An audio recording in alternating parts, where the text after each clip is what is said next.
until we do something forgotten, country, and go back to work. That's a good one. Right there, I'm GNA kick your it was shocking sentenced to life in prison.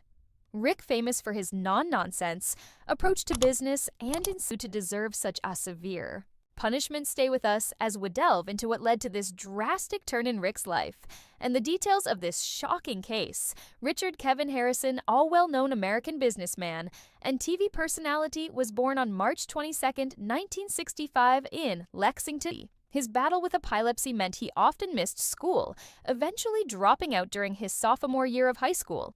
This setback, however, didn't diminish his ambition or his thirst for knowledge. Instead, he devoted himself to self-education, devouring books on a wide range of subjects, particularly history and business. This autodidactic approach would later become evident in his encyclopedic knowledge displayed on Pawn Stars. In his teenage years, Rick began working along his father in various business ventures. He developed a keen eye for value and authenticity skills that would prove invaluable in his future career. At the age of 17, Rick's girlfriend Kim became pregnant, prompting them to marry. The young couple would eventually have 2 sons, Corey and Adam.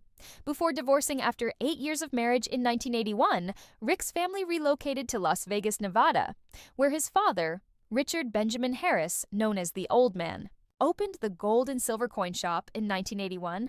The business eventually evolved into the world-famous gold and silver pawn shop in 1989, which would become the setting for Pawn Stars. Decades later, the transition from a coin shop to a pawn shop was strategic, as the Harrisons recognized the potential for higher profits in the pawn business. The early years were challenging, with Rick and his father working long hours to establish their reputation in Las Vegas. Rick often found himself dealing with difficult customers in sometimes dangerous situations, experiences that toughened him and honed his negotiation skills. By the early 2000s, Rick had become well known in Las Vegas for his expertise in various collectibles and historical items. The pawn shop